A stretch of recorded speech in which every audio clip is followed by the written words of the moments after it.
What's up, guys? We are back. We are here. The time has come for basically a house divided. We are Caneless. We are Connorless today. So we've decided here at BDGHQ, I haven't said that in a while, that when we're down a whole bunch of bodies like this, rather than miss a week and not bring you guys that house divided stuff, we're going to do some one-on-ones. We're going to do some flashbacks. We're going to do some character development. We're going to, dare I say it, role play.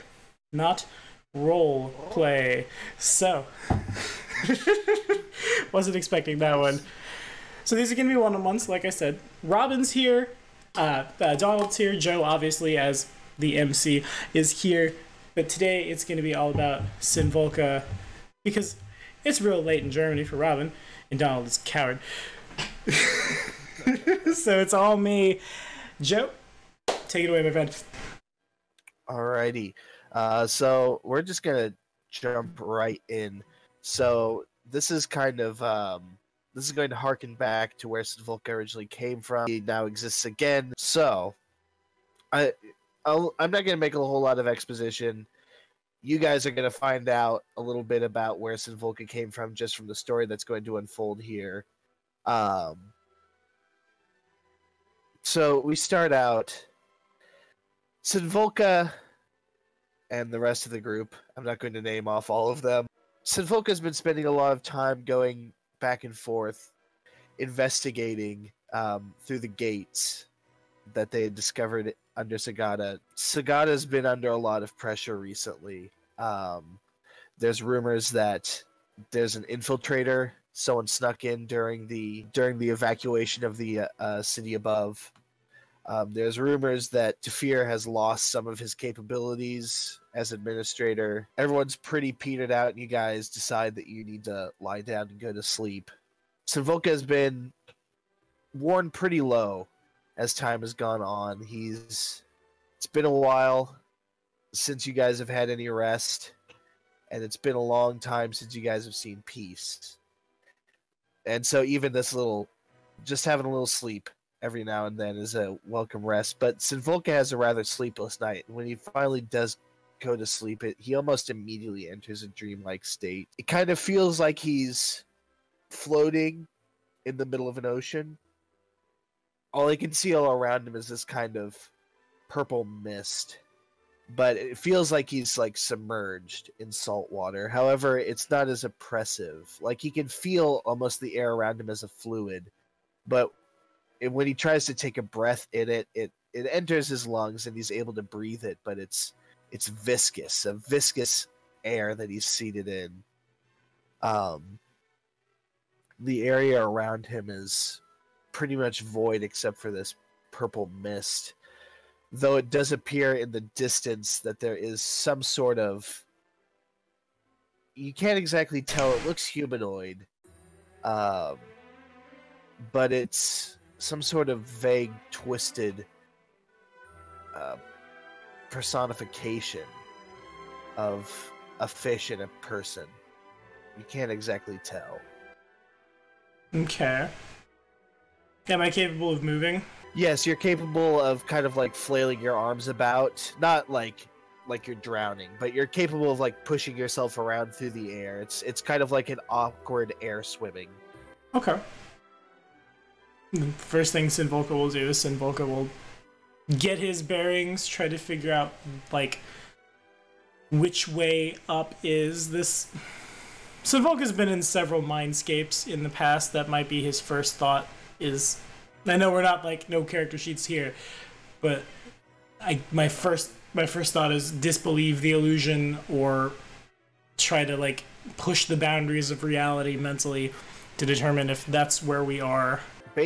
Like, you attempt to disbelieve the illusion, and like you even like realize that you are dreaming, and you try and wake up, but you're unable to force yourself out of it. It's almost as if you're in a mindscape that has been made real. All right. This area around you is like, it's very clear that you're asleep. You're aware of yourself in your bedroll in Sagata, surrounded by your friends. You can hear every once in a while like the the leather boots of a Sagadin guard passing by, or maybe Ven's breathing or something like that nearby. You have your own body in this dream state, and you're able to interact with that, but it's like in a mindscape or a psychic duel. This body is completely a mental creation. I will then, in that case, this body is entirely mental. I have my mental actions available to me.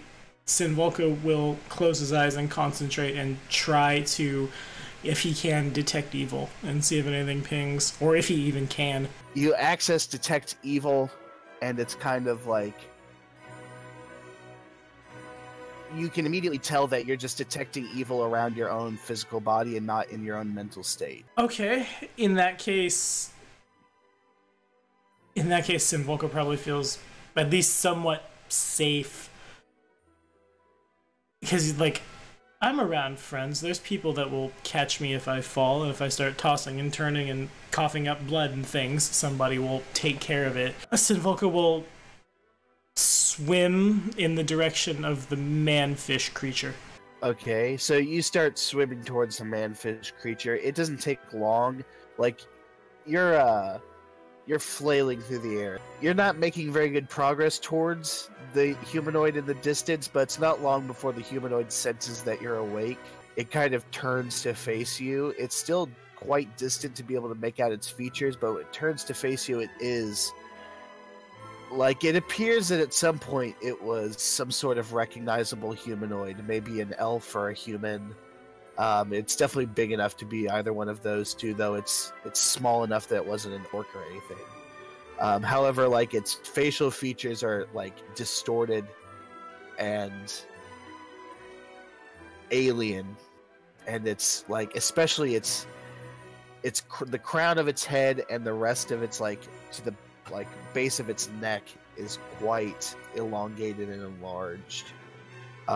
It almost looks like a xenomorph, I guess, except it doesn't have the curve. You can see also from a good distance away that its eyes are very much enlarged, and they have this, like, deep purple hue to them.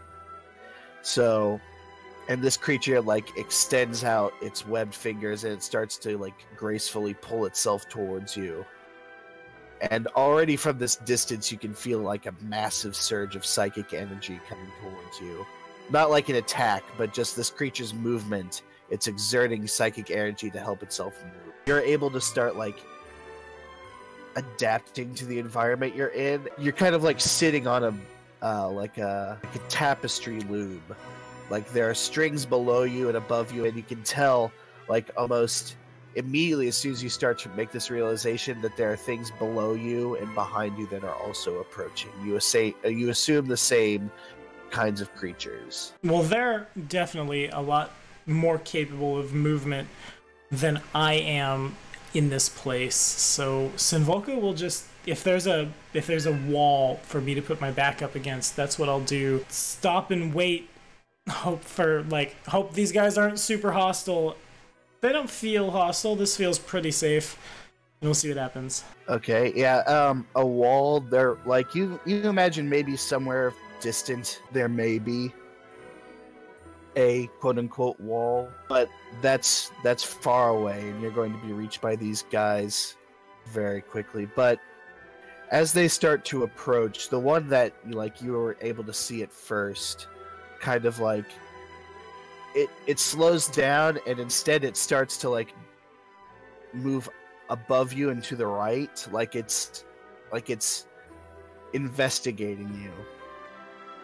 And it's not too long before you hear this kind of, well, the only word I can really use to describe it is alien voice. It doesn't move its mouth. In fact, its mouth appears just to be like 3 breathing slits in the front of its face. Its nose is almost completely grown over with flesh. So it's really the only explanation is this thing is speaking to you psychically, is just this voice, piercingly alien, just, you are transparent. What? What do you mean? Synvolka will look down at his hands, at his knees, at his feet, see if actually I am in fact transparent. Looking down at yourself, like, The first thing you see probably is just more area around you, but when you actually focus on your body itself, you realize that you are quite opaque. You cannot see through yourself. The voice inside your head kind of resounds again. It's, I see all things, many things within you. You are wasted here. What are you talking about? They need my help here. Is lost. He starts to like dance around you. You start to see these other things. They're now approaching a bit. They're wary. They're not like scared of you, but they are also investigating you. They've been mutated and transformed into these kind of homogenous looking creatures. They all look basically the same. Identities still kind of go through them, especially it would appear like if one looks like it was once a hobbit, it is definitely about the size of a hobbit. But yeah, the creature that approached you at first is just it tells you that the city is lost. You are wasted here. The city is not lost while Sagada's warriors hold it. And as I'm saying this, Synvolka's gonna just, like, he's calling me transparent.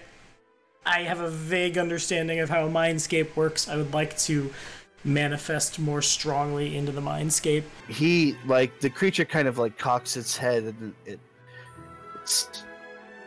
it almost looks a little amused at you at first at this attempt. Like, you can definitely, like, feel yourself. You can, like, feel your psychic fists clenching. And it says, your transparency is not of the body, but of the mind. And it kind of starts to dance around you. The creatures around you all start to also, like, it's not like a dance, like dancing around the maypole. Like, their swiftness in this purple fluid is far superior to your own. So it does appear that they are dancing around you. The creature that was originally speaking to you kind of like quickly approaches you. It gets maybe 4 feet away from you, and it kind of opens up its webbed fingers at you. Kind of this vague abomination of a human's hand. You kind of get this deep bubbling feeling inside of yourself. You kind of like tap into almost like experiences not from your past, but from some sort of collective past that tells you that this is true. All right. Well, if this is true, Synvolka's first thought is the defense of the people that he's been trying to find a better home for the past while. So the first thing I'm going to try to do is I'd like to try to go back into my body. If it's not an issue of the body, but an issue of the mind, Synvolka is just going to relax. Imagine his subconscious and his conscious merging back together. Deep, slow breaths, things like that. Okay. You kind of start to feel yourself slipping. Like it's working. And the final thing you hear before this like slippage finally ends is the creature that you're originally speaking to, kind of like its eyes both settle on you.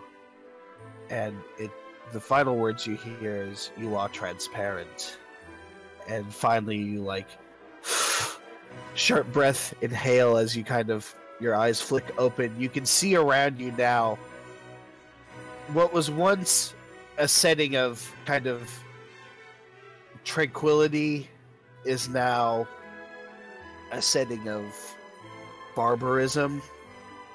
Synvolka's hands and feet have been bound. He's on probably on like some sort of dinner table that's been dragged out. The thick, heavy scent of iron around him. There's a lot of blood nearby. He doesn't seem to be injured, but he can hear in the distance like the blunted murmurings of a conversation going on in a nearby room. All right. Can my hands reach my feet? How exactly am I bound? You're bound. Your hands are behind you. Your feet are bound. And your hands are bound together. Considering it doesn't appear that whoever tied you up was very good at it. You assume that whoever tied you up was probably an orc. You're able enough to be able to slip your hands. Like, it's awkward. You kind of do like this weird somersault motion attempting to get to your legs, but you're able to get your feet to get your feet up to your hands and your arm feet. All right, then Synvolka will. I guess this has never come up in all the times I've ever played a Skinwalker, which really has just been Synvolka, to be honest with you. But in all that time, it's never been, what form am I in? What is my natural form? I suppose it's a human.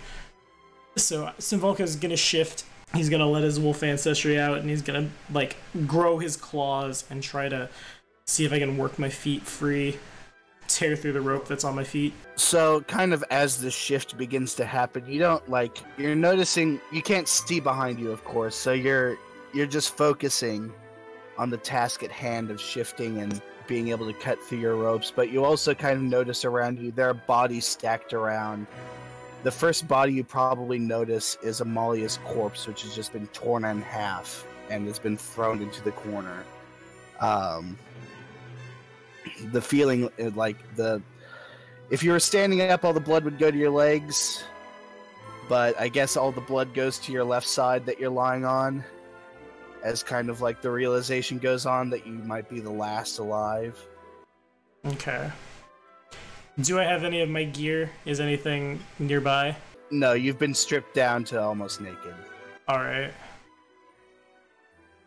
Okay. But eventually you are able to free your feet. And as I do so, I'll move over to Amalia's body. Does she have anything sharp on her? No. Nothing. Okay. You said she was torn in half? Mm-hmm. Are there bones exposed? The thought is like, perhaps there's a bit of broken rib or something that might be sharp enough to get my hands free. As morbid as it is, as much as Synvolka doesn't want to use his friend to that end after everything they've been through, Synvolka can't defend himself if his hands are behind his back. Well, he can. He has a bite attack. He can't defend himself as well. Amalia, you get close to Amalia's corpse and you can see that Amalia hasn't been torn in half as much as she's been eaten in half across her midsection. A lot of her insides are gnarled and pretty much eviscerated. Sharp bits of bone. Anything sharp enough is probably just too brittle to be used. Okay. Alright, then Synvolka will just do what he can to cover her and I guess everyone, really. Like, if there might be some kind of cloth or anything at all, Synvolka will use his teeth and just like carry blankets over people's heads, last rites, in the hopes that they find their way to the great oak tree, or in Amalia's case, that she be reincarnated as something more powerful than she was, because she was Green Faith. Looking around, it would appear that there are small bits of cloth. Really, everything's been torn to shreds. It looks like you can't imagine the Cardassians would do anything like this. Maybe the orcs, definitely the undead that the Kotoradescu. Yeah, that the Kotoradescus brought with them. Okay. Most of the bodies around you appear to just be random civilians. You do, like I said, find a bit of blood-stained cloth that you're able to drape over her face in a sign of respect. I'll try to... Go ahead. I was gonna say, I'll try to do the same for everybody else in the room. There's really not enough cloth for everyone else in the room. Okay. You can still hear outside of the room the, like, hushed conversation of whatever's going on outside. Alright. In that case, Synvolka will just kind of try to stay low. I guess sneaking right now is just getting on the ground and... Well, no, that can't get up. I don't have hands. Just like crouching down Skyrim style and move just outside. Like, if there's a door, get on like the other side of it and put the wall between me and them and just try to listen in. Alrighty. So you come up to the wall and kind of like, in kind of a stroke of bad luck, the door automatically opens. You see two Cardassians, a rather large, muscular, though deformed as he is, he does appear to be a superior breed, superiorly bred example of his kind, and two of the Kododescu Nosferatu soldiers, their black masks and their glowing red eyes. They all like flick their heads towards you for a second. A Moroi soldier steps towards you. However, the door like opens and you're like, oh, and they kind of like, they look confused and they really seem to just focus on the fact that the door opened. Okay. In that case, if I'm supposed to be transparent, they don't see me. Synvolka is gonna just, like, run towards the nearest one and try to tackle him and see what happens. You kind of, like, you start to think about running towards the nearest one, and you can hear, like, in the back of your head, the alien voice of the being you encountered earlier. You can hear him say, "To run is to fear. Fear is the mind killer. You are transparent." Alright. Instead of that, then, to test the theory, I want to, like, I'm gonna lean into the wall and, like, put the weight of, like, my shoulder into the wall and then push and see if I don't, like, go through it. You're pretty solid against the wall. There is an awkward sensation to it that you've never had before, but you're definitely still solid. Something about you has changed, though. Alright. In that case, Synvolka will move through the threshold of the door as if these guys were my friends and I'm just kind of walking up to join in a conversation. Not say anything, but to see if they react and to see what it is they're talking about. Okay.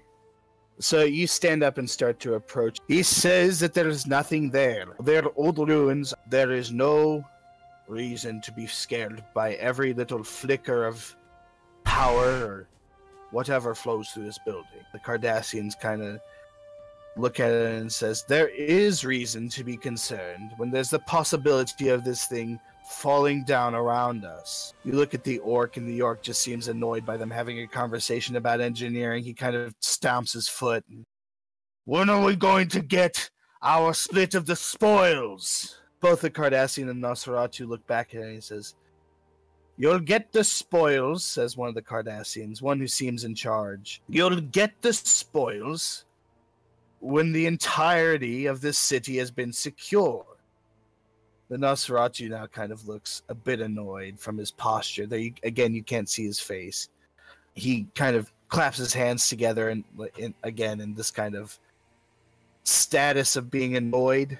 No, I thought that you would say that we would get the spoils whenever these damn infiltrators, he says, he gestures towards the room that you were just in, has been interrogated and killed. Cardassian kind of leans his head back at him and says, you'll do well to remember who owns this planet. Alright. Synvolka is going to... I wish I brought those character sheets from my dad's house. Well, we're not using character sheets, it's actions.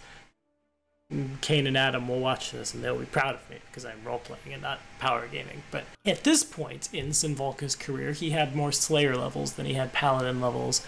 So I'm going to try to pop a little ventriloquism behind, like right behind the orc's ear, speaking in...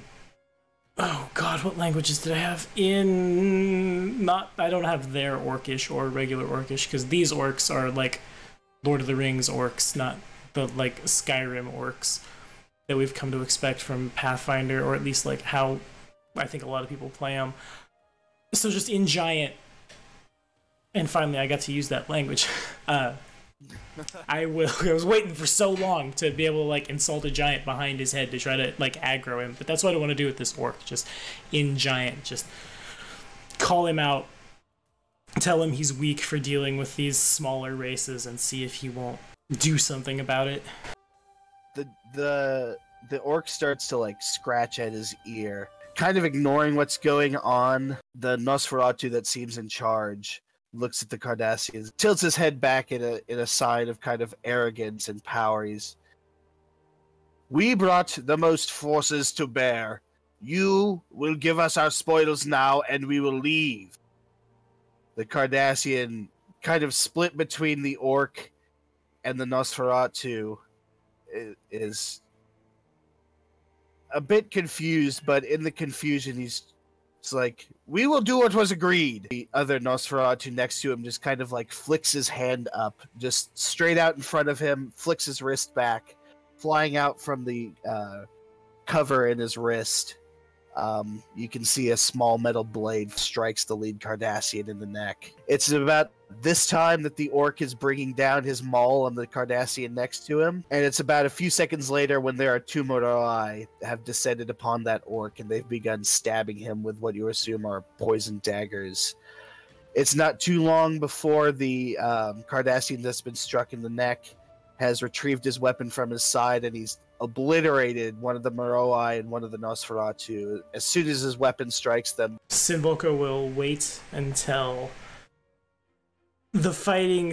well, no, he won't. Synvolka's gonna... before anybody else gets disintegrated, I'd like to move to one of the bodies that might have something sharp out and try to get my hands free. Work the knot, or like the rope itself, and try to cut it. You find on the ground one of the Moroi's daggers is on the ground. It's this kind of disgusting looking curved serrated edged blade. You're able to pick it up, cut your hands free. Okay. I will... Can I take the dagger if I try to like... Yeah. Okay. Alright, in that case, if this might just be the only small victory Synvolka can achieve, but it is what it is. The next step is... Where in the ruins was I resting? You were resting in one of the like office areas in the central spire, if you remember. I do. Fear and Pudzal had their area like at the top. Right now you appear to be in like one of the residences. All around you, you can hear like phaser fire, the sound of orc battle cries, and kind of just the silent flittering of swarms of bats and Moroi as they, swarms of bats, Nosferatu, Moroi, as they kind of zip around, attacking. It seems that all-out inter-party warfare has broken out here. All right. Okay, in that case, Synvolka is going to head for where Tefir and Pudzal are supposed to be. Hopefully there was some kind of secret something somewhere they might have been able to, like, duck under or hide in or something like that. All right. Also, I'd like to, as I'm making my way there, if I am as transparent and things feel weird, I'd like to... It's gonna sound weird, but as I'm making my way through, as now I well and truly can run with my hands free, I'm gonna, like... A couple of the steps are gonna be, like, skips, because I want to see if I can take off any kind of levitation at all. I gotcha. Kind of almost have the effect of moon gravity, like you do a skip and you, like sail farther than you expect. However, you're not exactly flying. Okay. Well, that might get me to the top of the spire faster. Okay. I just wanted to test that theory. I head to where Pudzal and Tefir are.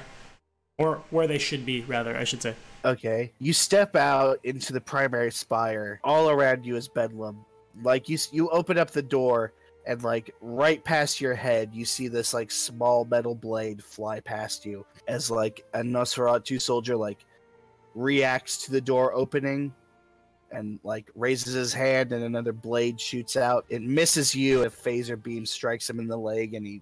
just like that leg is gone. You can see all around in the base of this spire there are orcs attacking, there are Cardassians firing, Nosferatu sneaking and stabbing, sneaky stabby. Sneaky stabby. You can see up at the top of the spire, almost as a very defeating scene. The only area where there's fighting, but it's not fighting between the parties, but the party still seem to kind of be fighting together. You see the armored figure of Pudzal standing with his sword drawn. There are orcs, zombies, Nosferatu, Cardassians lying at his feet. As soon as the door opens, this blade flies past you. This Nosferatu has his leg taken out, and you look up and you see Pudzal cut down another zombie before finally Nosferatu darts in and gets him in the gut with this blade. Pudzal simply just kind of appears to dissolve inside of his armor. Like his armor just kind of slumps to the ground. Tufir, however, doesn't appear to be anywhere nearby. Alrighty. Synvolka will approach Pudzal's armor and see if I can figure out what he was, why that happened. Because there's always something going on with Pudzal. He was always a little not like everyone else. Okay. As you approach Pudzal, like, there's the one thing that remains of what you assume was his bodily flesh is that disgusting eye. You pick it up, and when you touch it, you kind of have this flash. You see a picture of a young Sagadin man, a tried and true warrior. He was very good at what he did until you see him kind of enter this cave with a group of men, and one by one these men are all killed before he is brought to his knees in front of this dark figure. You get this feeling of many years passing before this creature emerges. From what you can tell, seeing it, it looks like some sort of lich or demi-lich emerges from its cocoon, if you will, and it is wrapped in this armor that resembles Pudzal. You get this feeling of a few more years, and this creature that would become Pudzal is slaughtering innocents now. Finally, at this last instant, you see whatever this dark figure was, maybe it was another lich, maybe it was some sort of dark manipulator far beyond any mortal's sight, is now brought to its knees before Pudzal. Then your mind kind of flashes to not the present, but Pudzal kind of sitting in on meetings of the Council of Sagada, Pudzal leading troops and defending the city, and then you kind of get this last flash, this last vision as Pudzal stands on top of the corpses of his enemies as a Nosferatu darts in and stabs him in the gut with a dagger. The image just kind of fades away. Synvolka is going to keep the eye. Synvolka is going to... I don't know what to do with it, but perhaps it's enough DNA to bring him back at some point. Perhaps he'll regenerate. If it's some kind of lich type thing, perhaps the eye is his phylactery. I don't...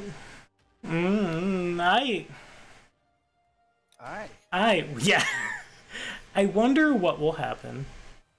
Maybe I'm definitely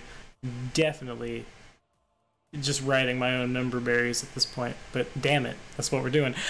I'd like to put on Pudzal's armor, see what happens. Okay. Really, the area around you is just... Well, 1 second. I will be right back. I need to do something really quickly. Okay, gotcha. Tommy, a part of me actually want to listen to the entire story until actually the end of the one-on-one. It was a good one, man. It was like I'll never be like mad at Joe for this ending where it ended and it became a house divided, because I get why he did it. But it was shit. I guess it was over a year that we played that game, right? Yeah, I feel like it had to have been about a year-ish. There was a lot of sci-fi stuff. Like, I'm definitely going to go find a Stargate before too long. We went to Namek for a while. There's some Namekians and some Saiyans running around here. Well, they're probably very dead, but they're around here somewhere, as well as some British guys from 1917 Earth. And my dead witch, so that's fun. Oh, well, you target the witches. The witches are really good. They deserve to die, because they will misfortune everyone to death. And when I heard the orc voices, I thought, these are the voice. It sounds like a Warhammer 40k orc. Yeah, that's kind of the idea. I think Joe was leaning a little more on like Lord of the Rings orcs, because they were definitely described a lot as having tumors. And I think I'm actually gonna not cut this part out. I was gonna cut this out, but people at home, yes, you, I'm talking to you now, can get a little like insight into things here. The orcs that we were fighting in Sagada, which is in Arcadia on Galarion, that's the capital city of one of the native Arcadian tribes. They were always described as having like tumors everywhere, and they walked around with like dragging their legs and limping and crawling and things, much like Lord of the Rings orcs. And you guys also will, if you've ever watched the old Around the Hearths where we talk about encounters by level and what's good and what's not,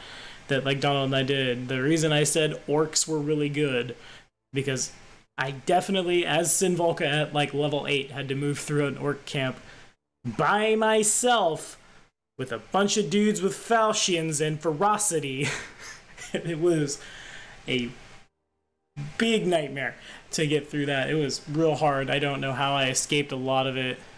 We also learned how powerful Gortheks were, and Caltrops too. Never underestimate the power of Caltrops.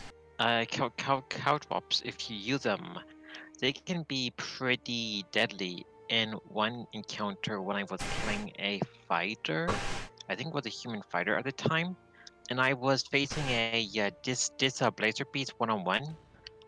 I effectively used Caltrops, and 5 rounds later, trying to flee from the Displacer Beast, the Displacer Beast died from the bleeding damage alone from the Caltrops. Yeah, no, fair. That's definitely a thing, and that's how, like, when Synvolka got captured, that's how they did it, was throw Caltrops everywhere. Anyway, enough nostalgia. Joe has returned to us. Bring us back to nostalgia. Yeah, pretty much. So the area around Synvolka has broken down into chaos. No one really seems to notice him don the armor of Pudzal. Pudzal's armor, it fits you. Not very well, mind you. It was custom made, but it does fit you. Okay. Do I feel anything? Like, not like armor on skin? Tefir doesn't appear. Member berries. Member berries. Remember our old campaign? Around you, Bedlam is broken out. You don't see fear anywhere. You don't see anyone else you recognize. A lot of death that's being added to. Fair enough. All right. In that case, Synvolka is going to head for the gate. I have a plan, for better or worse. You go back down. You start heading towards the door that would lead you back towards the residential areas. The streets of the city, somehow, the undead armies, the orcs and the Cardassians all have managed to enter here in force. There's a lot of them on the streets. There's streaks of phaser fire going across the city skyline. The sounds of open combat. Your eyes kind of settle, lying in one of the streets, the body of Phalar. He's kind of slumped up against the wall. It looks like he probably dragged himself up against it. Before he was finally... There's a spear pinning him to the wall. His last moments were probably watching some orc jam him up against the wall and just leave him there. Alright. Synvolka will go to Phalar and pull the spear from him. Is there somewhere better than, like, up against a wall to leave his body? I know, like, everything's terrible right now, so everywhere is bad, but better the kid. I say about someone who had about 100 years on me, rests somewhere not as up against a wall.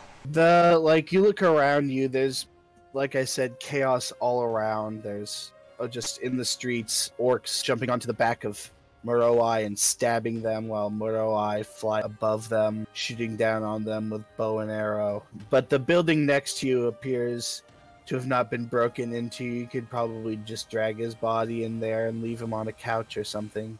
Okay. Then that is what Synvolka will do.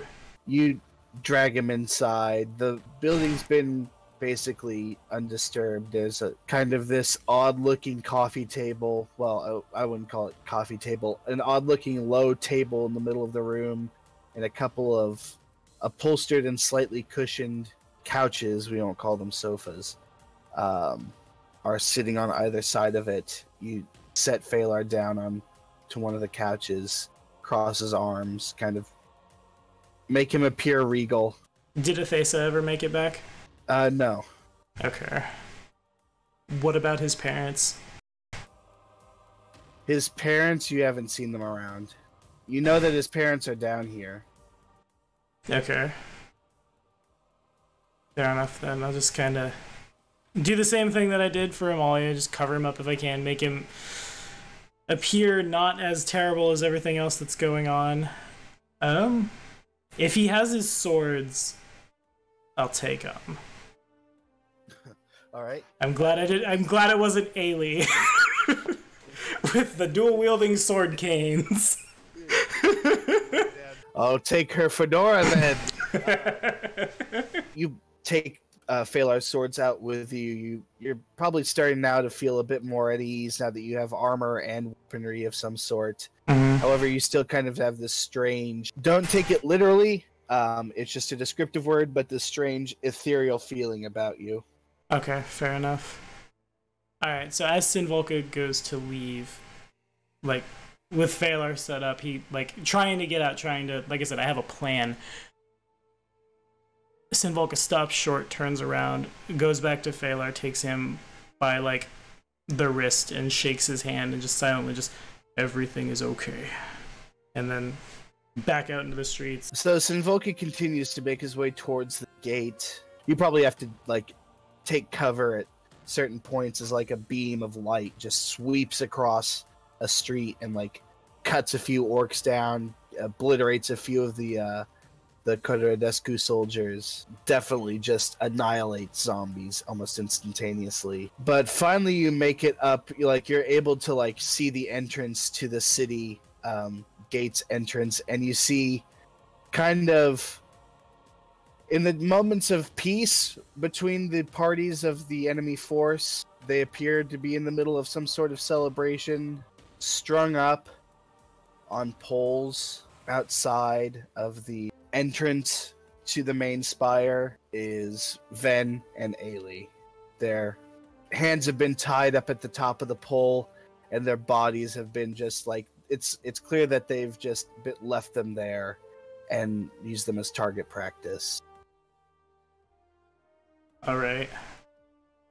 Can I get to him? Yeah, you can.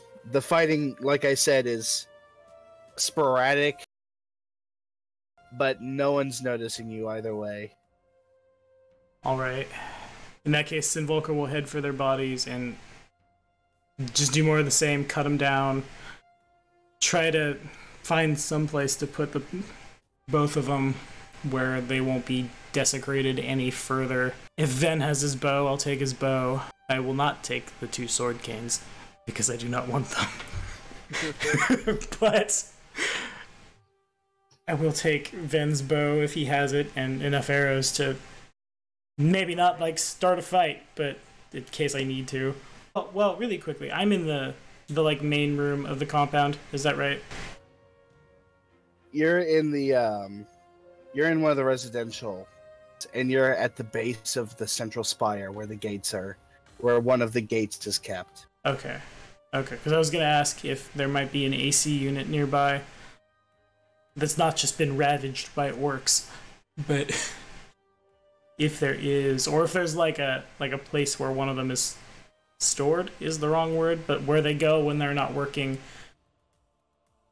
That might be someplace that'd be somewhere I'd want to stop on the way if possible, but not for more longer than like a couple minutes. Okay. Yeah, as you're moving along, there's a recess in the wall you can see. Alrighty. Is the AC unit present? Looking inside, no. You could put Ven and Ailey's bodies inside of there, and they'd be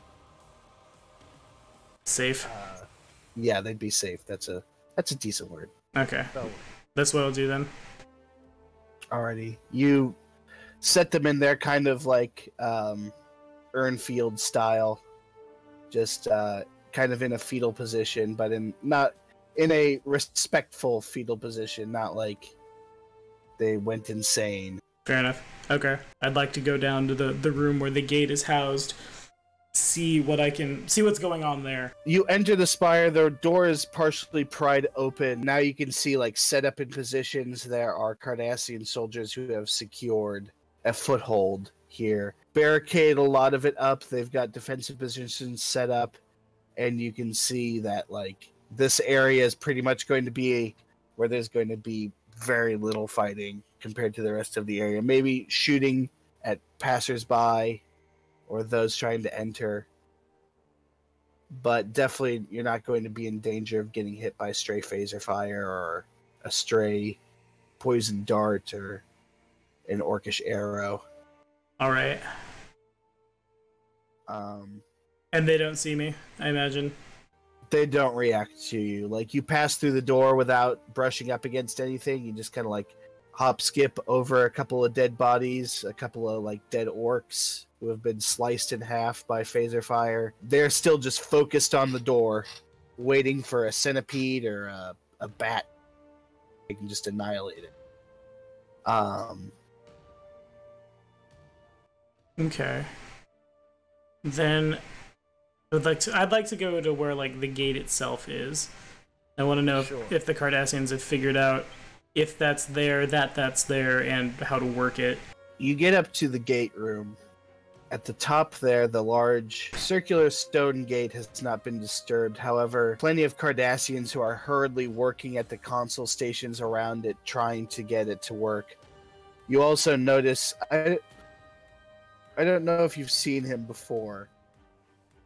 So I'll say, when you see him, another one of these images flash into your mind. You start to get the feeling like this is the second time you get the feeling that whatever these humanoids were that kind of forced you into that dream at the beginning of this night of a living hell. You get the feeling that they're giving you these visions of sight you don't know why, but like just how it all appears, how it kind of like when you enter that state, you kind of feel like you're again suspended in that purple fluid of air that you were suspended in back in the dream sequence.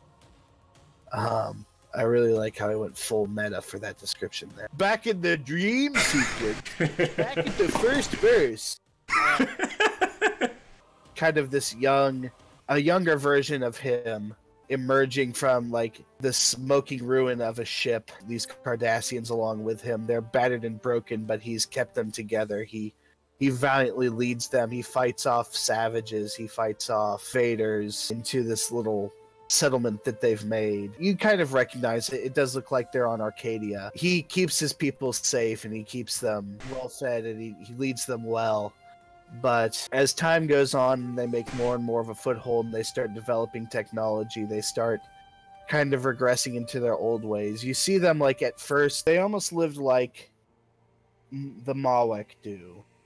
They were respectful of the land. They kind of lived in non-temporary shelters. But as time went on and they started remaking their civilization here, they started to exploit more and more the resources of the land, and they made permanent dwellings, they made technology, and it's not too long before you see him become kind of infatuated with the local life. He alters his features through surgery to make himself appear human. He goes off, he has a child with this werebear tribeswoman. And then just kind of spontaneously he leaves. You see time goes on, and it's kind of split between him and this child of his. They both kind of have current lives, kind of one of them being forced into this position of being kind of this bastard child, and one of them being forced into this unwanted position of leadership. As time goes on, You kind of see the congruities between the two of them before finally they meet together. Truths are revealed. Finally, just kind of like the image fades out to where you just saw him. He's standing there watching. You can now see, like, as you leave this dreamlike state of this vision, you can see this Cardassian. He's very proud of himself. Behind him, carrying a stretcher you can see Athesa lying on it. She is very much dead. 2 Cardassians are carrying her on the stretcher, like I said. The Cardassian just, like I said, strolls in, proud of himself, and he kind of, Durak, we have secured Athesa.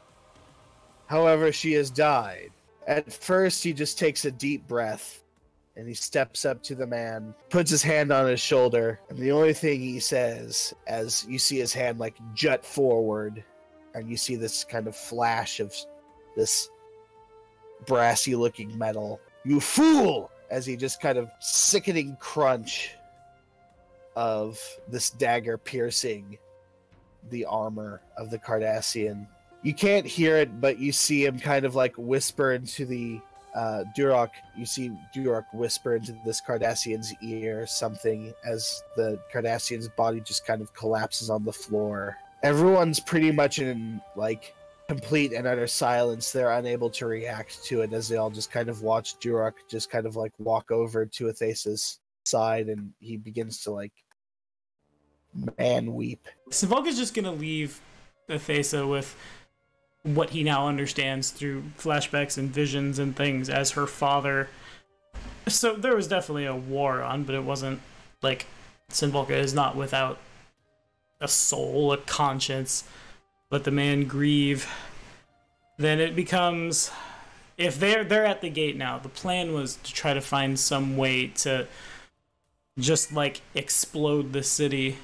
The reason I was thinking about going to the hangar was to like just get in the ship and set the command to fire all the missiles again across every ship and just hope that that's enough. If there was an AC unit I could bump into, perhaps they know more, and then escape through the gate.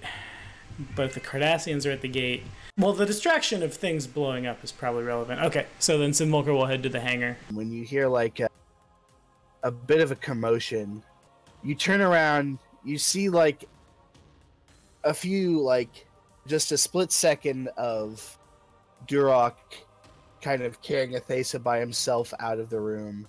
And then there's someone yelling at someone else. Like you look up over at the command, like at the primary command center to activate the gate and stuff. And there's a Cardassian there who's like operating everything perfectly.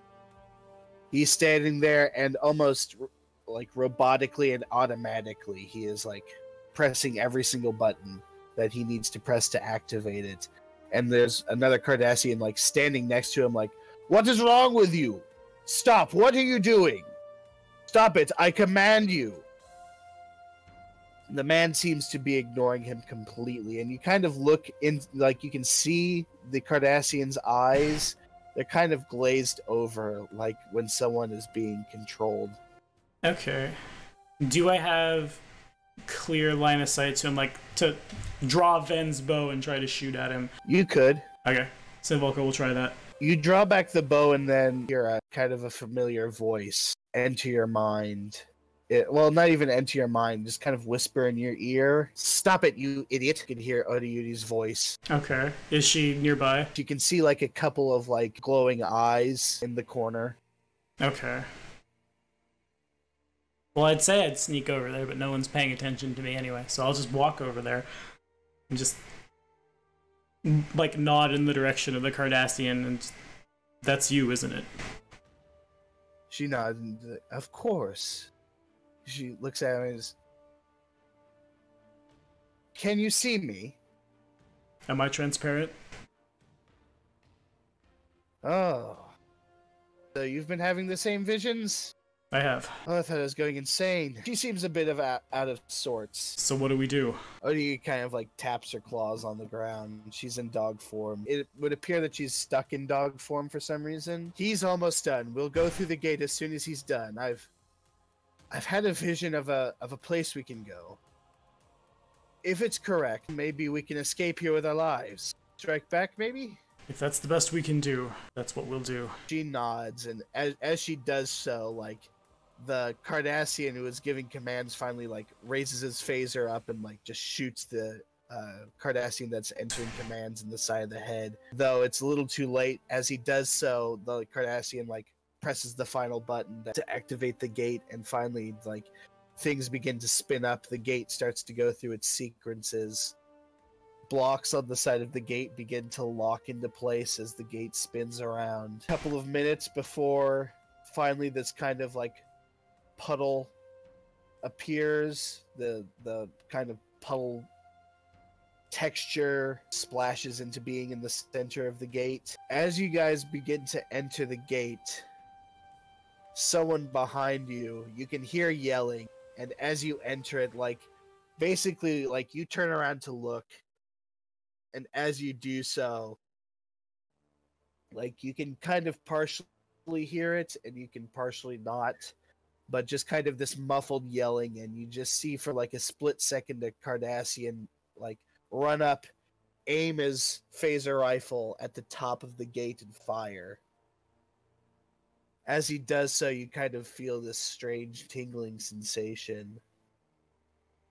When you step out of the gate, you kind of immediately enter into this, like, again, the same fluid-like state of being that you were when you first woke up on this horrible, horrible night. Except this time you feel very, very strange. At first you kind of, like, itch all over, and then as you go to itch yourself, you realize, like, oh, like, you didn't, like, think about it. You had transformed back into basically being a human, but then you look back and you see, like, well, now you're back to being in a wolf form. And you look down and, like, you expect to see, like, the gray fur that, or, like, not the gray fur, but, like, the hairs on your arm have become gray and longer and thicker. But you look down, they're kind of this yellowish color now. And you kind of, like, you turn around and you're like, oh, it's almost like you're fighting with yourself. And you try and, like you're trying to look at your hands, and like your hands are moving around, and it's like someone else is also in control of your body. And you think to yourself, like, what is going on? And as you do so, you hear, like, at the same exact moment that you're thinking it, there's, like, your own personal and internal voice almost echoed by Odiuni's voice. What? Same thing happens. Like, when you speak, you hear, like, your own voice overlapping with Odiuni's voice. How? What? Where are we? I'll try to look around, see if there's anything anywhere I can use to get my bearings. You look around, like I said, you kind of appear to be back in this, like, suspension of purple mist. You can see, like, quickly approaching you. It's not too long before it reaches you, and it kind of, like, cocks its head at you, and it says, "Ah, I see many things. Now I see beings within being." Where am I? Where are we? Who are you? It kind of, like, cocks its head back over to the other side as it kind of swims around you, and it says, "Where is a very poor choice of words. You, we, all of you, all of we. Where we do not exist, when we do not exist, here is simply where we." And it starts to float around you. It says, "Unforeseen was this. This problem will have to be fixed." Kind of, again, it pirouettes about you as it investigates what you have become. Not quite believing or understanding much of anything, Synvolka is going to try to become less transparent again. Just breathe, relax, see if I can unmerge myself. The creature, again, its eyes kind of, like, pulsate with this strange kind of psychic understanding. It kind of, like, its mouth opens and closes as it kind of, like, its exhalation is kind of the purple mist itself, as it, like, exhales, is brought forth from its mouth, and it kind of, like, appears to take a deep breath before it kind of like cocks its head again, and you can hear its voice enter your mind. It seems to understand they cannot complete the task. What task? The separation will be arduous. It starts to like creep closer and closer to you, kind of just slowly undulating its feet to propel itself towards you. Synvolka is going to keep concentrating on making two bodies where there is now one. I distinctly remember. Do I? No, I don't. There was never a transporter accident. There was just a Saiyan got his hand chopped off. Because that's the games we play when we play at home. But just focusing on that's probably what happened. The gate is a dangerous thing. Oh yeah, there was definitely a very brief moment where a Sylvanshi saved our life from almost running through the gate at a bad time, and just perhaps we can fix it if we work together. You close your eyes and begin to focus, and then you feel this. It would be incredibly difficult to describe. It's scaly but amphibious. It's almost like human skin, but it's almost like the chitin of an insect all at the same time. But when it does, you feel this like otherworldly presence enter your body, and you hear the same voice. Good, it concentrates. Remember, fear is the mind killer. And you start to feel this pain, this agonizing pain enter your body, both of yours. You start to feel your existences and your consciousnesses begin to separate ever so slightly. You begin to also feel a third consciousness. Imagine almost that you yourselves are little will-o'-the-wisps, just kind of a light on this cosmic stream. You and Odayuni's consciousness are on this stream, and then this third larger consciousness enters, and it begins to stir you about, pushing you to farther and farther away. But as you two get farther and farther away, so does the kind of confusion of being adrift, and the pain of being dashed upon these psychic rocks that exist within this stream of consciousness. As you continue to drift farther and farther apart, there are more and more of these rocks that you perceive striking you, and it's not too long before this third consciousness is really the only thing that you can see. And the entire time this is happening, the only thing that you can hear in your head is just the words "fear is the mind killer" over and over and over and over again, being repeated like a mantra in your head. Finally, it almost feels like you've gone around the entirety of a sphere, and you come back around, and you don't see this consciousness anymore. You've been pushed so far away from it. Finally, you enter this state of gaining consciousness again, and you start to realize that you're separate and you are yourself again, but something's been taken from you now. Somehow, in just those few moments that you were together with Odayuni, you've become almost symbiotic. You emerge into consciousness fully, and you realize no longer bound together into a singular being, but Odayuni's entirety encompasses you and creates this kind of living poncho, I guess. Her claws don't as much merge with your hand as they form to your hand. Her arms are extended, and they conform, and they share the same function as your arm. The same with every other function. Her head sits atop your head. You are almost one and the same, but you are still separate entities able to exist almost without each other. When this realization finally settles, you focus on the fact that there are now more of these fish-like beings around you. The one that's been speaking to you the entire time and has been guiding you kind of removes its hand from your arm brings it back in front of itself. You start again to feel yourself slipping. Kind of as the slippage gets stronger and stronger, you feel this pull into this strange state of being that you've never experienced before. And the last thing you hear before you take a sharp inhale in and emerge from this: many tasks to complete. Many tasks to complete. As it just echoes into softness. Finally, as I described before, there's just kind of this sharp inhale. You also feel a second inhale above you as your symbiotic self takes an inhalation. In the distance, you can hear kind of this the busy noises of a city. Your eyes flick open. It's early morning. You're lying in the tall barley fields in some sort of temperate zone. You're near a road. You're near a city, like I said. People are moving about. Far away are the sounds of warfare. Far away are the sounds of phaser fire. All right. We will stand up, look around. Do we have any idea where we are?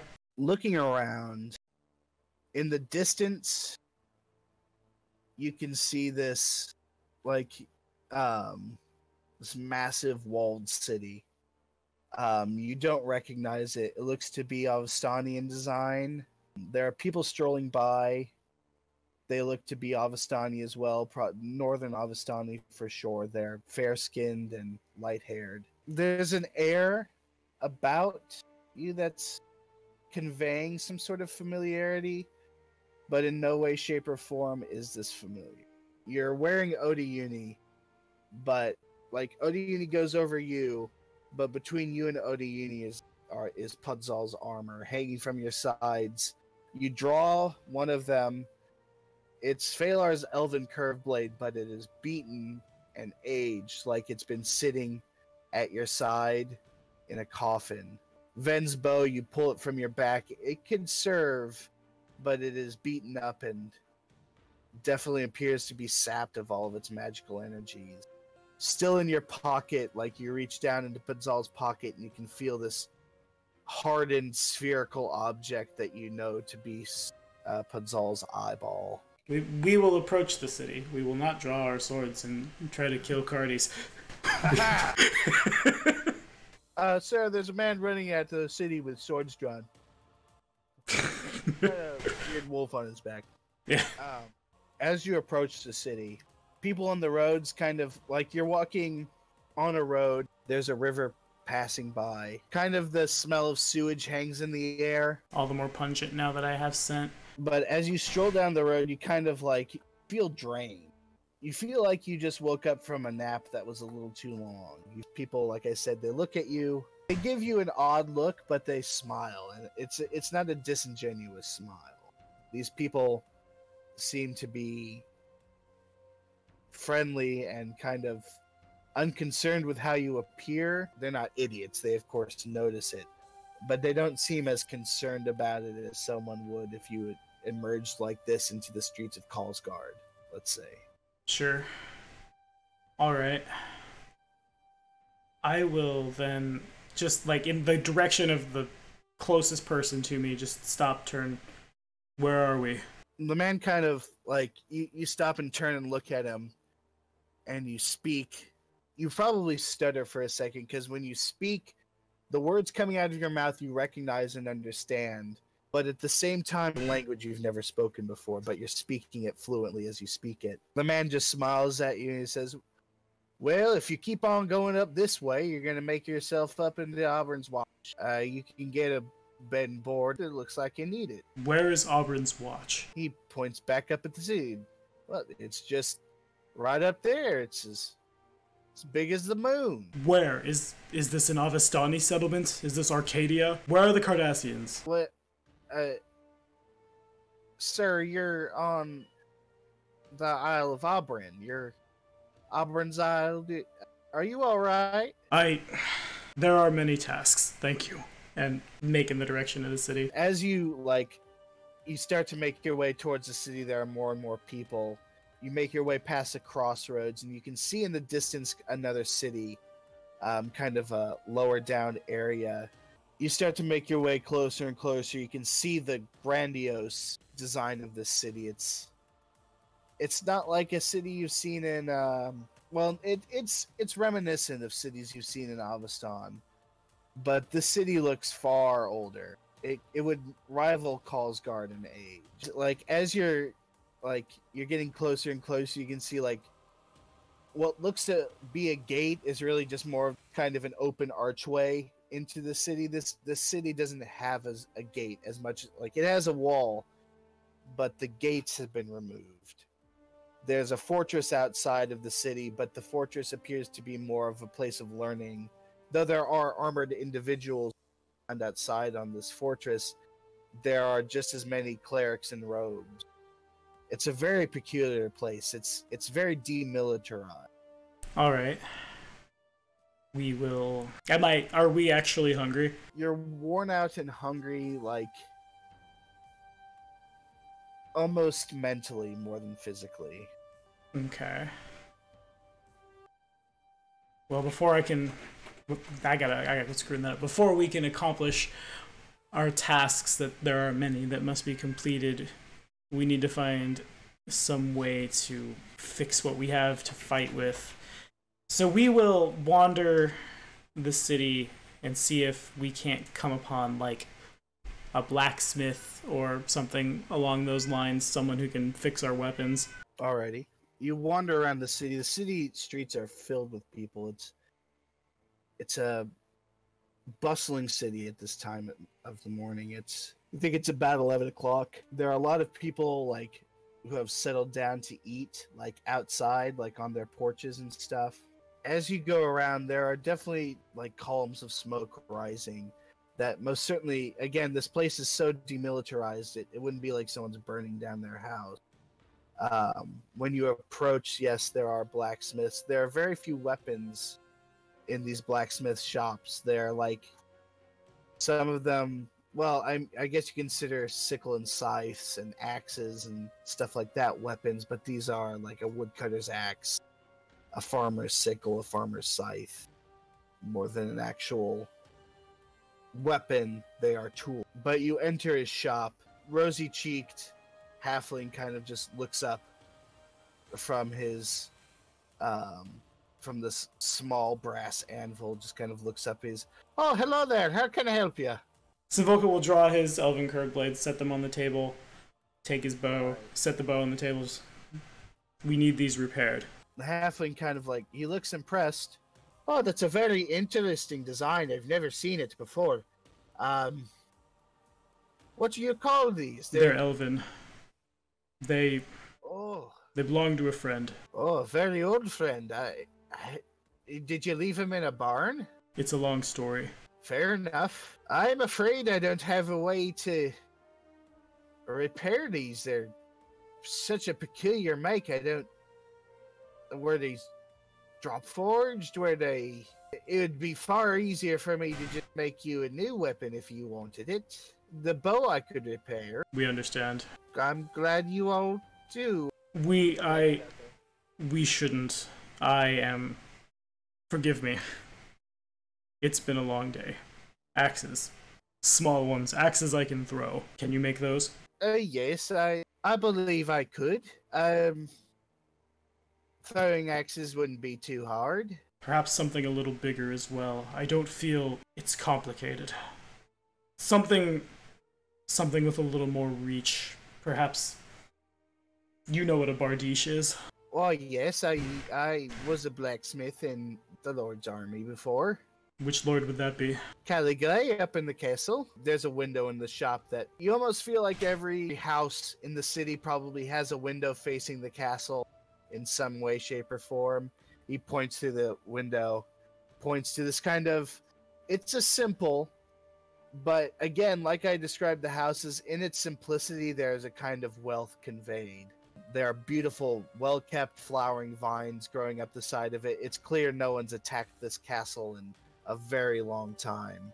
This whole place feels very soft with the almost complete opposite feeling that Sagata had before you left it. This place, Sagata saw constant warfare before you left. It looks like this place hasn't seen a drop of blood spilled in maybe 1,000 years. If you don't know who Lord Caligula is, then I won't bear you down with the knowledge of having to learn how our politics work. Thank you. Nothing happens here, does it? No fighting? Well, unless you consider the bar boys having a fight. Maybe someone gets their hand smacked with a cudgel. I see. I believe my father's father to war with Lord MacLeod. Oh, but he didn't see any fighting. They were just fighting Longshin. It's a long story. I'm sure you know. There's a few men down in, where was it? They're down in Delsberg, watching over the refugees. So there's a bit of a war going on down in the Empire. The Daventry, Kingdom of Daventry is breaking away. I actually have a few cousins that live down there. He looks back behind himself. He's throwing axes and fix a bow and a bardiche, correct? Correct. Right to it. He steps into the back. You start hearing him rustle around with stuff.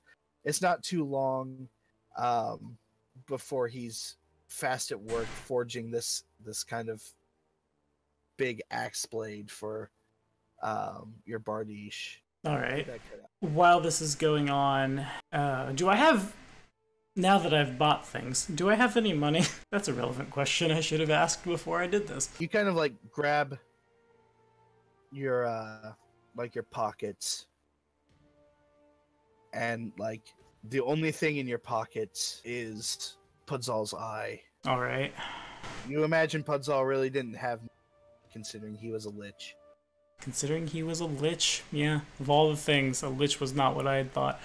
Not in the slightest. Okay. I need to make money.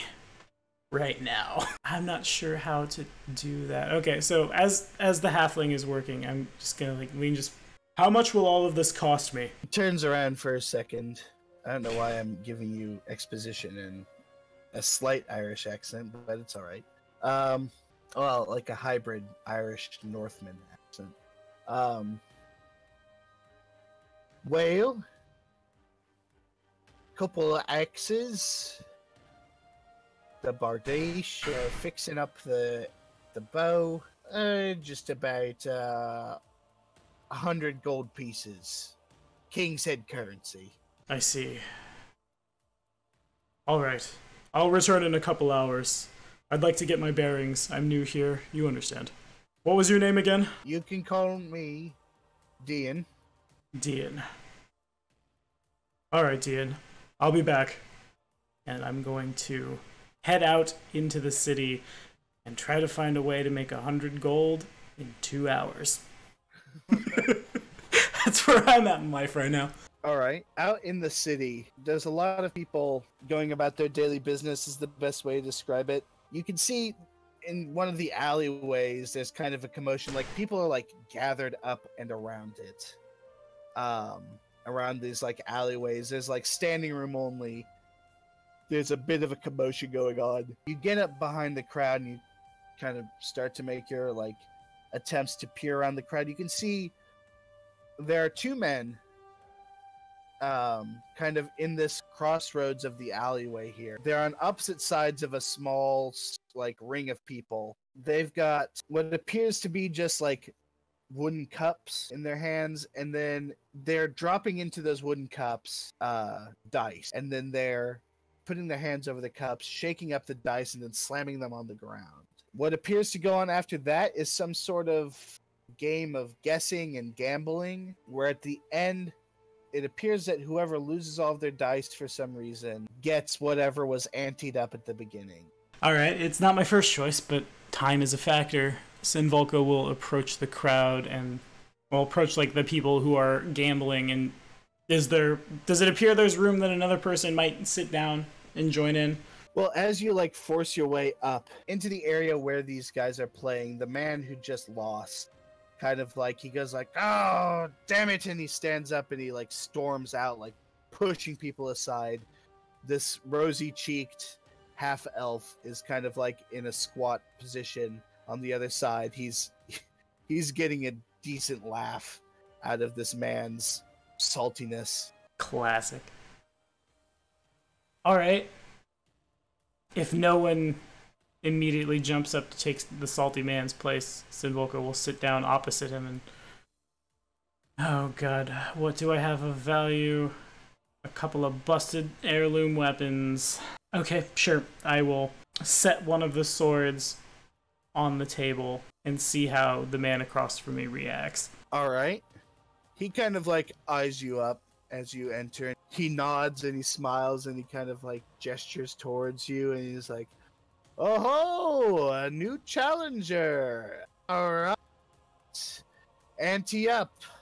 And as you set the sword out, you're not at a table. You guys are like just squatting in the middle of a gravel alleyway. At first, he's kind of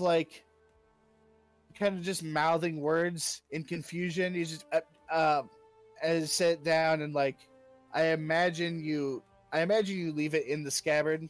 Yeah. He kind of like, he doesn't pick it up, but he kind of like grabs the end of it and flips it over a couple times. And he kind of looks at you for a second. He's, "Where'd you get this from?" Do I detect evil from him? No, not really, no. Okay. It's a long story. It's worth 100 gold to me. He kind of like rubs his hands together.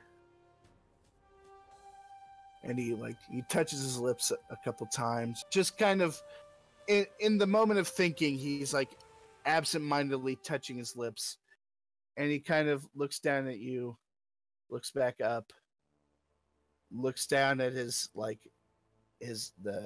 right hip where he has a sack of gold hanging, looks back over at the sword, looks up at you, and meets your eyes, and without breaking eye contact, he kind of just like puts the sack of gold out and he says, "All right, you can have whatever's in the sack if you beat me at a game of liar's dice." How do I play? Not breaking eye contact with him. It's pretty simple how we play it here.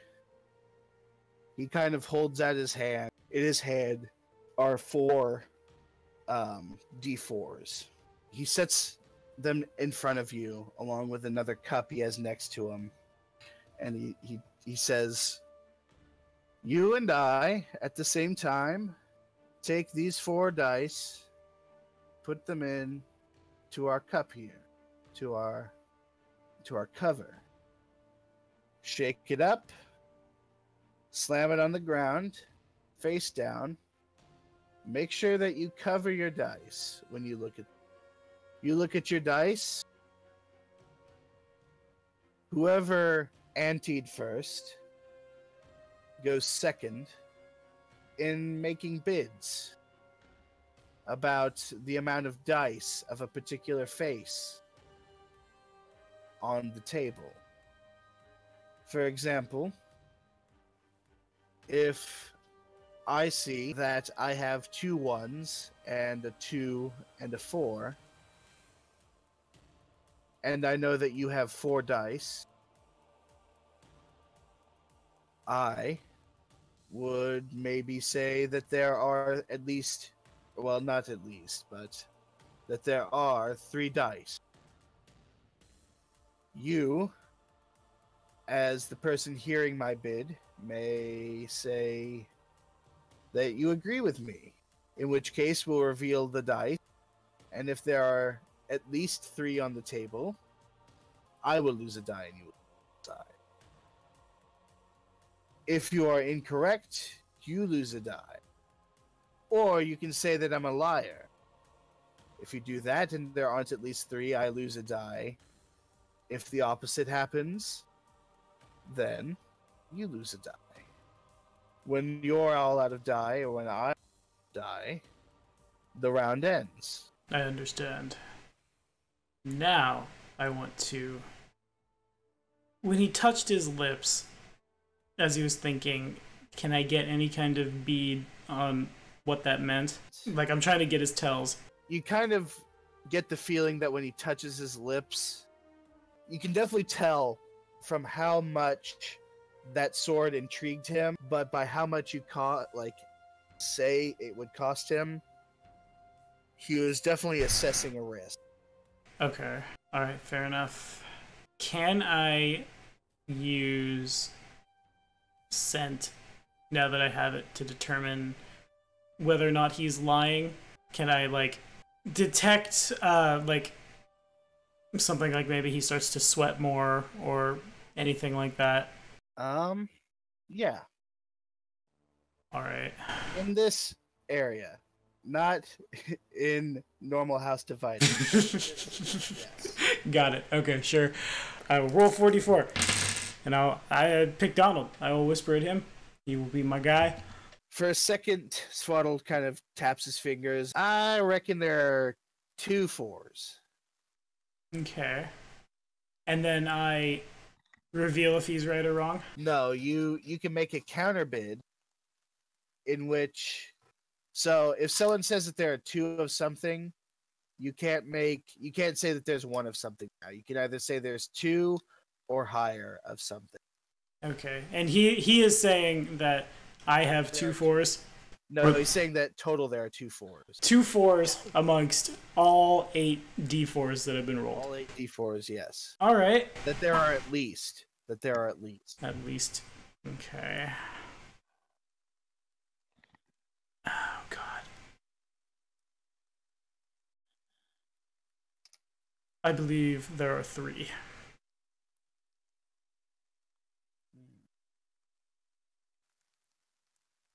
3 4s? Mm-hmm.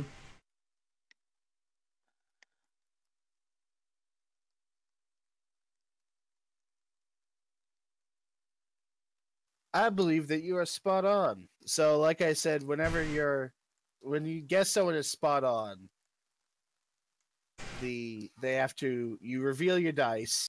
In a spot on call, there has to be exactly. Does he smell like he is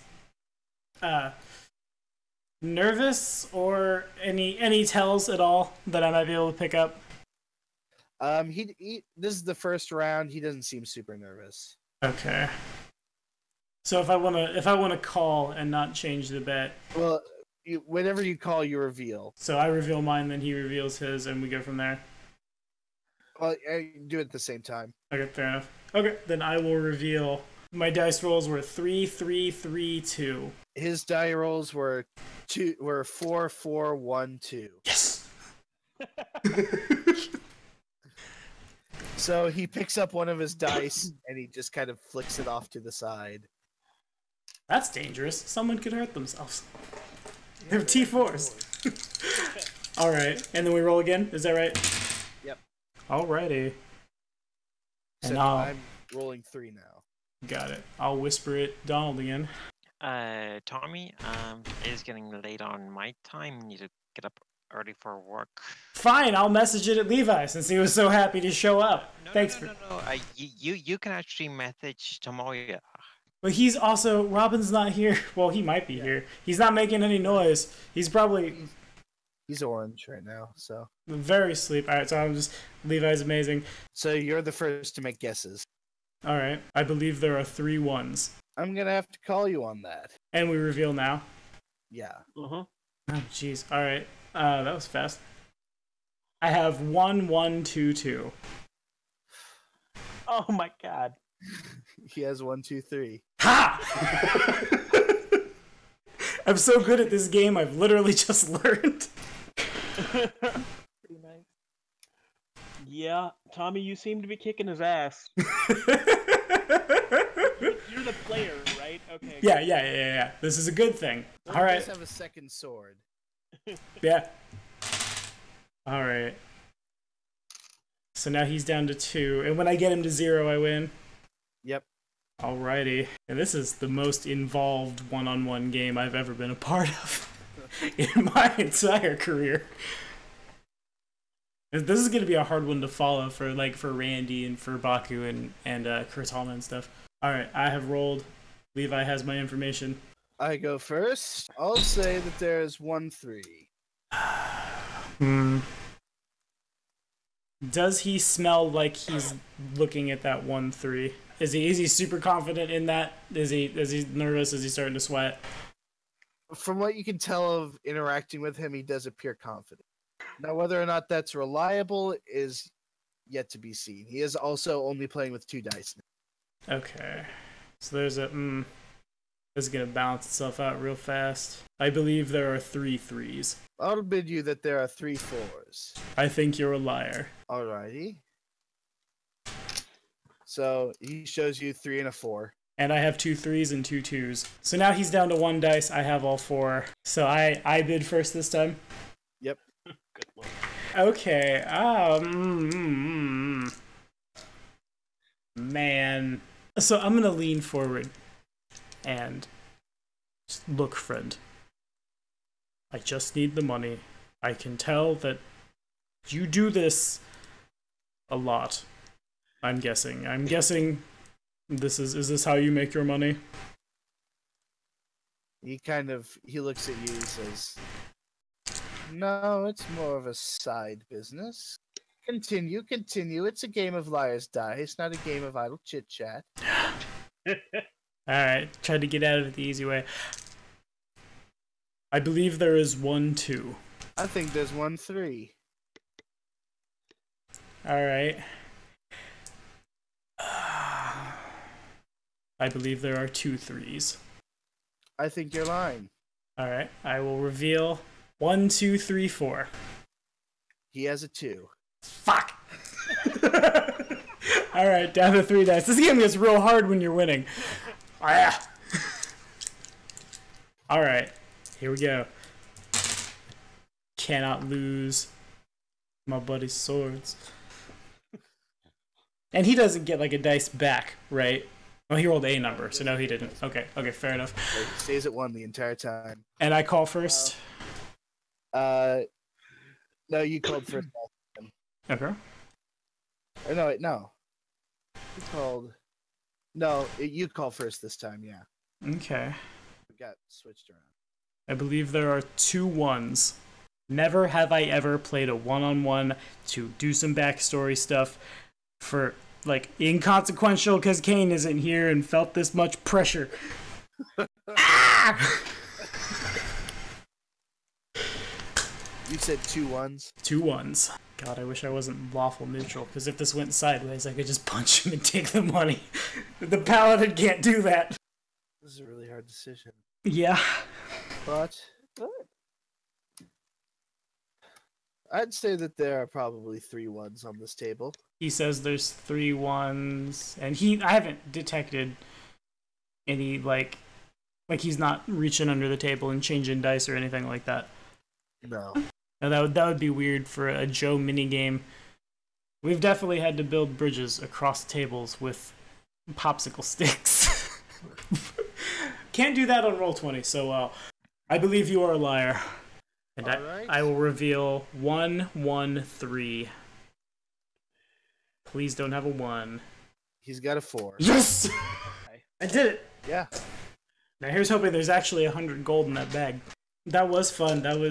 Now we know how to make money on side quests in a House Divided, as we play us some Liar's Dice. Inside the bag, there's 136 gold pieces. You kind of get the feeling that losing every once in a while in this kind of game is a good idea. That's fair. Yeah, no, that happens a lot on Auburn's Isle, it turns out. Has enough time passed? Yeah, enough time has passed. A couple hours later, you return to Dean's blacksmith shop. He has laid out for you 4 throwing axes and a bardiche. Alright, I will set the bag of gold on the table. There's some extra here. If it wouldn't be too much trouble, and I'm gonna leave both of Phalar's swords here, as well as actually on the way I would like to spend like a copper of one of the golds and get some clothes. That would be good. Yeah. And I want to leave Pudzal's armor here as well. There's some extra gold here. If you could watch over these, maybe if you could learn to repair them, I could come back at some point. In any case, there are many tasks, and I have enough to carry as it is. He nods his head. All right, I'll keep an eye on him.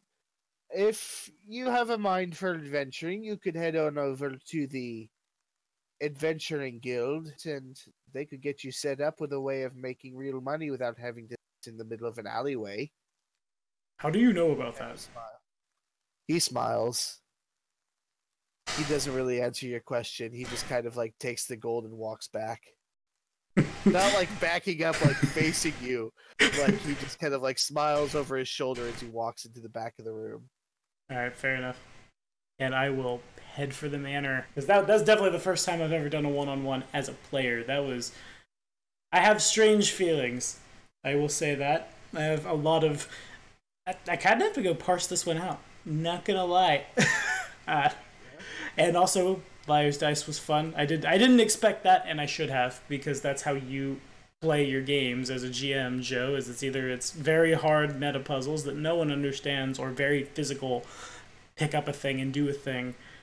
I'll probably borrow Liar's. None of the games I'm running right now could play Liar's. I couldn't do it in the Intrigue game that I ran earlier. I couldn't. All my games are too serious. I need an easy one. But anywho, I'm going to turn into a pumpkin if we stay up a whole lot later. I'm used to getting up at like 5 a.m. these days. So thank you guys for watching. I didn't say it at the beginning, but Robin, you're asleep. As said, Joe, and now Tim as well. Thank you guys so much for your support on Patreon. Tim Levi, thanks for showing up at the very last second and officiating a game of Liar's Dice. That happened. That was a thing. Be sure to like and subscribe. We'll see you around, guys.